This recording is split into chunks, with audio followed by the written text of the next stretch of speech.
recently, Bishop T.D. Jakes and Oprah Winfrey sat down at his Good Soil Forum, all right? And they didn't just talk about business or faith. They talked about AI, the promise, the peril, and how it intersects with what matters most, all right? People, purpose, and truth. Okay, so if you thought AI was purely a future tech conversation, you might want to hear what they had to say. So make sure you guys go check it out. Today, we're going beyond just tech, We're going to talk about faith, AI, and what happens when spiritual leaders weigh in on artificial intelligence, okay? So, if you thought this was purely about future tech conversation, let's say this again, you might want to hear what they had to say. All right, so let's go. First, just to add some context, this conversation happened at the Good Soil Forum, like we said earlier, right? An annual event founded by T.D. Jakes focused on empowering minority business owners, right? On stage, Jakes and Oprah shared their thoughts in a fireside chat, heart to heart, faith meets innovation. All right. So, and of course, you guys already know that we have the sauce on this. Okay. So I'm gonna go ahead and show y'all. We got some sources that we're gonna talk about, and I'm gonna provide the sources for you guys to dig deep into. Okay. So as we get back into this, I'm going to provide a little more context, okay? So they're talking about Good Soil Forum, but what I watched was Bishop T.D. Jakes stepping into another realm of his life called Next Step, okay? The next chapter, I believe. And what he's doing is sitting down on his pastoral way of life, and now he's stepping into another way to still be able to pass it to others, which is kind of like a talk show almost. So he utilized maybe the wrong word, but he utilized Oprah for his first episode, because who better than to start a talk show with other than the talk show host queen, okay? So that's kind of what was happening there. Maybe it's called Good Soil Forum, but I just didn't see that anywhere when I was listening to it, okay? So the audience wasn't just business people. It was a mix of spiritual leaders, entrepreneurs, and people curious about the future. And when they turned, the conversation to AI, things got deeply personal, and what I started realizing is that people really don't like to go deep into what they truly think about AI. So hearing Pastor T.D. Jakes and Oprah Winfrey kind of touch on it just a little bit, they didn't dive super deep, but for them to touch on it just a little bit, I was really impressed and I was really intrigued with where the conversation was going.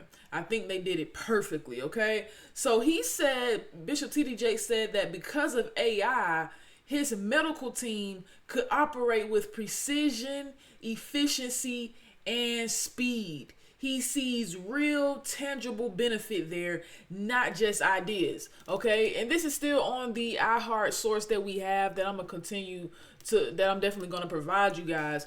Now, so maybe it is called Good Soil Forum, okay? Because I just didn't see that anywhere, but this is what mainly the beginning of this episode was about. And I think that he's just so overly grateful, so overly just overwhelmed with greatness, or with gratefulness, that he talked about how AI saved his life, right? And so for him, what he said is that he's going to continue to utilize AI for research.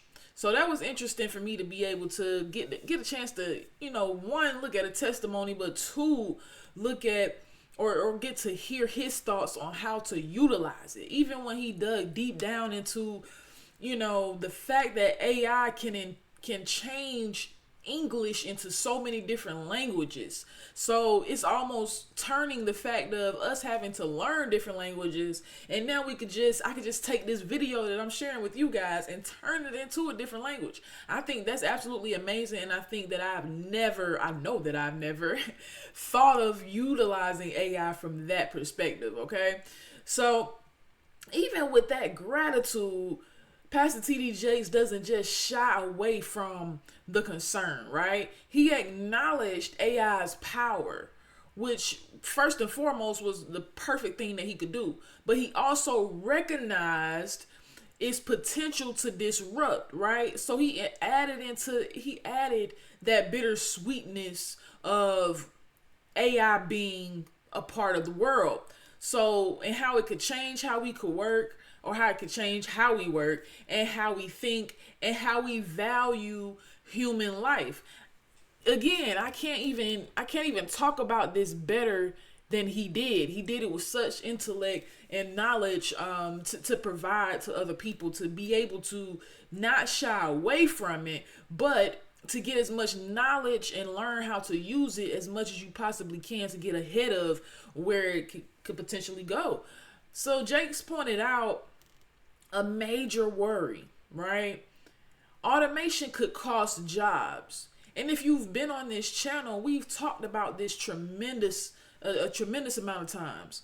He warned that many people might not be prepared for the changes AI will bring to the labor market. And he's absolutely correct. No one is prepared for this, right? So just providing you guys, it loves to slow me down, but just providing you guys the source of where that information is coming from. Okay? So we already know this. We already know that AI is definitely, or that the people are definitely not prepared for changes that AI will bring to the labor market. We already had, guys, I talk about this so much with my friends. Not sure if I brought it to the channel or not, but going into McDonald's, right? I have two things I could talk about now. Going into McDonald's, there's no such thing as customer service anymore. So McDonald's, one of the top fast food restaurants, if not the top fast food restaurant in the world, you cannot get any customer service in there anymore. So that's one job or company where it's already costing people, their preparedness for the labor market, right?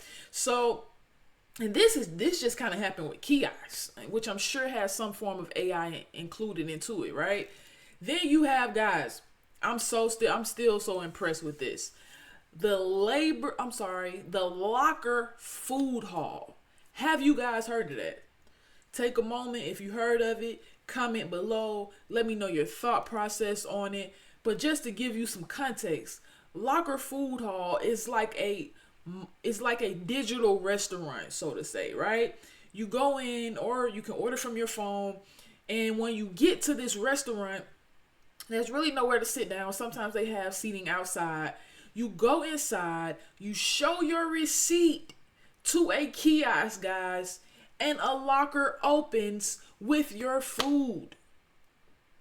This is another part of, many people may not be prepared for the changes that the AI will bring to the labor market. Okay, so this is why I always stress that we have to get ahead of where AI is going, and that is why I love how he put this. He put it so perfectly. Okay, he also said that old methods won't work anymore. That means, guys, the people who try to stick to I'm traditional, I'm old school, it won't do for the world that we're stepping into. Okay, so according to him, you can't use old method against a new devil. All right, so again, it's still a bittersweet tool. The same as I'm hearing a little noise in my background that I'm hoping y'all don't hear. So the same as social media, there's a bittersweetness to all of this, right? There's a bittersweetness to all of this. AI, it gets a little scarier.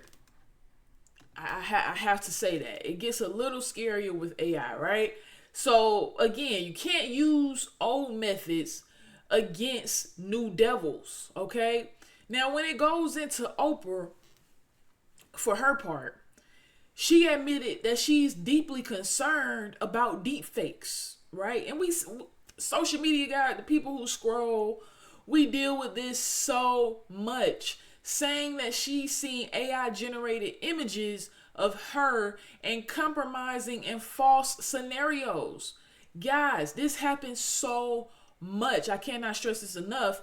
Mainly, let's just talk about X tweets, right? Or I'm combining this right now. So, Twitter tweets. But let's just talk about the X comments, right? And how people act like celebrities or figures have said something that they didn't. That's already a form of it right there. What's even worse about this, it can be sweet, but what's even worse about what she's saying in particular is Sora 2, right? Sora 2, you literally only have to take your face, turn it to the left, turn it to the right, say 74, 76, 78, say some numbers, and then it can do anything you want it to do. Deep fake. That's literally what it is, right? So when I use it for promo for my business, but it looks so much like me that it's so scary, okay? I cannot stress this enough, all right? She noted that fake images involving her and P. Diddy or Sean Diddy Combs have circulated online created by AI. And guys, this particular source is on Fox 5. Fox 5 covered this as well, okay, in Washington, D.C. So you already know we're gonna share it with you, okay? So for both of them, it's not just a tech risk. It's a reputation, moral, and spiritual risk when AI is misused or weaponized against real people, okay? So look, this isn't just for theory for T.D. Jakes, for Pastor T.D. Jakes. He's personally been targeted by AI generated information. And guys, we know this, right? P. Diddy parties, all of that, they was kind of using him, for some laughs, right? Totally AI. Some videos falsely linked him to public figures, wrongdoing, or scandal, and he's aggressively pushing back. All right. And I think I honestly, this is null and void. Don't have nothing to do with what I'm talking about. But I honestly think that that's what sent him into his medical situations. It probably stressed him out, So praying for him.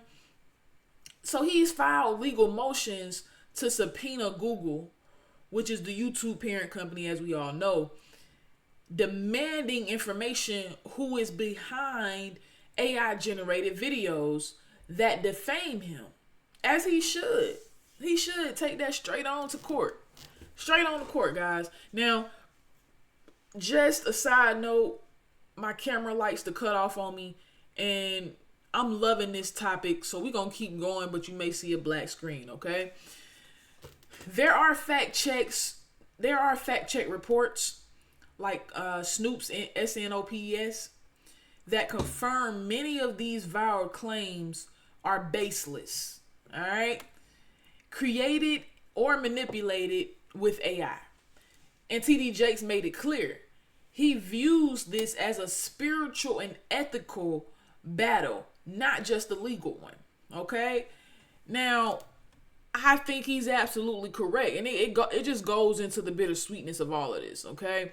Throughout the conversation, both Jakes and Oprah framed AI not just as a tool, but as a spiritual era test that goes into the deep fakes, that goes into being able to be discerning and knowing what's real and what's not.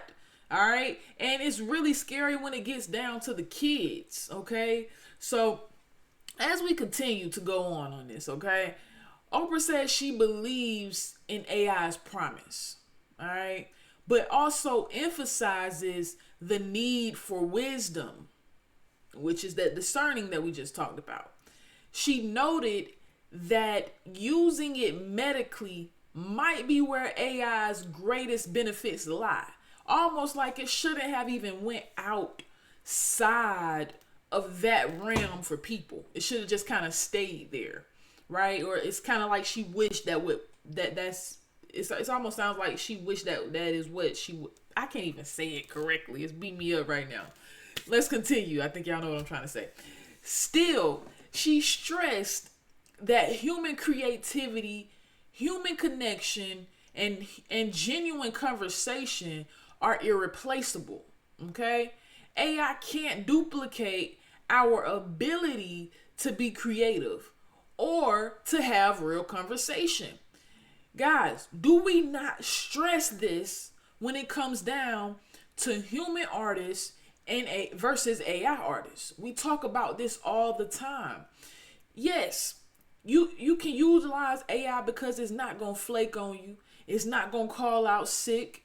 You know, you don't have to pay it. You know, so it has its benefits. But when it comes down to being able to connect with what's real, artificial, which means fake, is gonna fail all the time. All right. So TD Jakes echoed this with his faith. All right.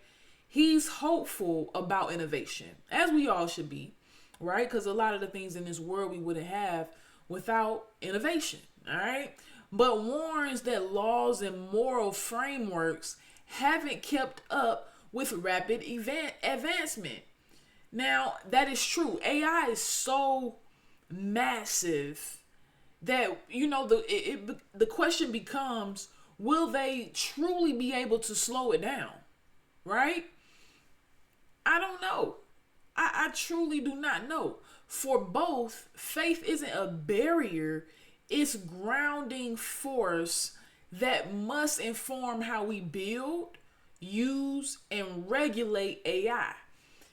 Right? And you know, this is also what we talk about as well when it comes to will.i.am, when it comes to Timbaland. They kind of talked about this. Even Oprah said, hey, this is kind of when cars came on the market, right? So we already know that it needs some form of policy in place. So one of their key messages was we need to educate ourselves. It's so important, guys. That's what I mean when I say we have to get ahead of what AI is doing. We have to learn how to use it to our advantage because it is costing people jobs, right? And we do need to be prepared to know how to use it in case they say, hey, you don't really know much about AI. I really need to transition to somebody who does. So I have to make this cut, or I have to make this transition to this employee because they know how to use AI. We don't want to be put in that position, guys. We want to learn it now, not later. Okay? So Oprah said, AI is already here. That's what I meant by it's massive. It's not coming anymore. It has arrived, right? She argued against resistance by saying people must learn how to work with it, not just fear it. Okay? We already talked about this. She also warned that with AI changing so fast, the nature of education needs to evolve, right? What you learned 3 months ago might already be outdated. Now that was something that I needed. I needed that what they call it, that jewel for myself to know that even though I'm daily learning about AI or talking to you guys about AI, every 3 months I need to make it my business to dig deeper into this, to learn more into this. You know, so she's absolutely right. Education does need to evolve, and I think it needs to evolve to the wisdom aspect of it. If our kids are gonna know about this, we need to teach them how to use it before they get to the part of abusing it, all right? Or before it abuses them, you know? Beyond personal readiness, they pointed to a bigger need, which is societal readiness, right? We need policies, protections, and spiritual frameworks, not just innovation for its own sake, okay? So if we zoom out of this for a second, right? What do TD Jakes and Oprah concerns mean for all of us? What does it mean?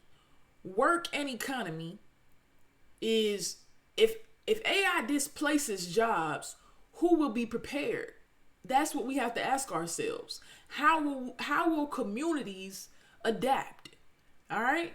Then you have reputation and misinformation. As Jake's case shows, AI isn't just creating convenience. It can spread lies, damage reputations, and generate deep fakes.